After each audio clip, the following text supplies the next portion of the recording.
Cancer Healer Center, a new beginning. कुणाची शिवसेना खरी आणि कुणाची राष्ट्रवादी खरी हे जनतेनं दाखवलं। पुण्यातील कार्यक्रमातून अमित शहांचा ठाकरे आणि पवारांवर निशाणा। परळी आणि शिरसाळ्यात मुंडे समर्थकांनी सुरेश धसांना काळे झेंडे दाखवले।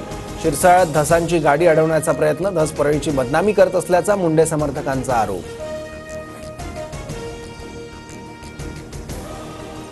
परळीच्या शिरसाळ्यात मुंडे समर्थक आणि पोलिसांमध्ये झटापट, धसांची गाडी अडवण्याचा प्रयत्न करणाऱ्या मुंडे समर्थकांना पोलिसांनी ताब्यात घेतलं। धनंजय मुंडेंची गुंडगिरी अजून संपलेली नाही। काळे झेंडे दाखवणाऱ्यांचे नेते आष्टी मतदारसंघात आल्यानंतर आम्ही काळे झेंडे दाखवणार, सुरेश धसांचा धनंजय मुंडेंना इशारा।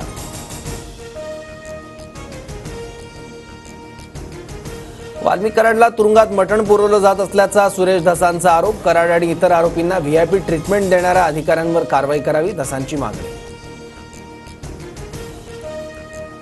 अनिश्चित काळासाठी कोल्हापूर विभागातून कर्नाटक राज्यात जाणाऱ्या महाराष्ट्राच्या एसटी बसेस रद्द। कर्नाटकात महाराष्ट्राच्या एसटी चालकाला काळं फासल्यानंतर परिवहन मंत्री प्रताप सरनाईकांचा निर्णय। महायुतीच्या लोकांसोबत संघर्ष करावा लागतो, परभणीच्या पालकमंत्री मेघना बोर्डीकर यांचं विधान। लोटे एमआयडीसीतील लक्ष्मी ऑर्गॅनिक कंपनीतून वायू गळती, नागरिकांसह कर्मचाऱ्यांच्या डोळ्यांना त्रास, एक जण गंभीर जखमी, रुग्णालयात उपचार सुरू। छावा सिनेमाचे दिग्दर्शक लक्ष्मण उतेकर यांनी शिर्केंच्या वंशजांची माफी मागितली। चित्रपटात गणोजी शिर्केंबद्दल चुकीची माहिती दाखवल्याचा शिर्केच्या वंशजांचा आक्षेप। उतेकरांनी संपूर्ण महाराष्ट्रासमोर आमची माफी मागावी, भूषण शिर्केंचं वक्तव्य।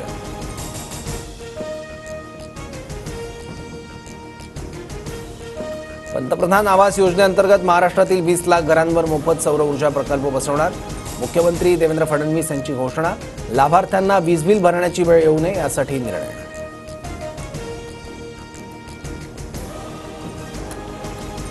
मध्य आणि पश्चिम रेल्वेवर आज मेगा ब्लॉक, ठाणे कल्याण जलद मार्ग, हार्बरच्या वाशी नेरुळ दरम्यान आणि पश्चिम रेल्वेवरील सांताक्रूज ते गोरेगाव दरम्यान 5 तासांचा जम्बो ब्लॉक। कोल्हापुरातील प्रदर्शनात 25 कोटींचा रेडा ठरतोय आकर्षणाचं केंद्र।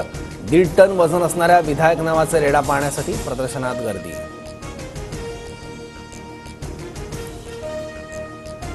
मुंबईचा पारा सलग दुसऱ्या दिवशी 37 अंशापार, पुढील काही दिवस तापमान चढत राहण्याचा अंदाज। रत्नागिरी आणि ठाण्यातही कमाल तापमानात वाढ।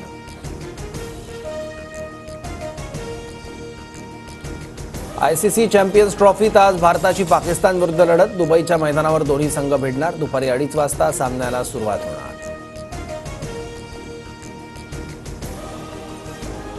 देशात कोट्यवधी घुसखोर राहतात, ते देशातील व्यवस्थेत ढवळाढवळ निर्माण करतात, उपराष्ट्रपती जगदीप धनखड यांचं वक्तव्य। प्रयागराजमधील महाकुंभात आतापर्यंत 60 कोटी भाविकांचं स्नान। महाशिवरात्रीला भाविकांची गर्दी आणखी वाढण्याची शक्यता। मुख्यमंत्री योगी आदित्यनाथ आज सुरक्षा आणि व्यवस्थेचा आढावा घेणार। Cancer Healer Center, a new beginning.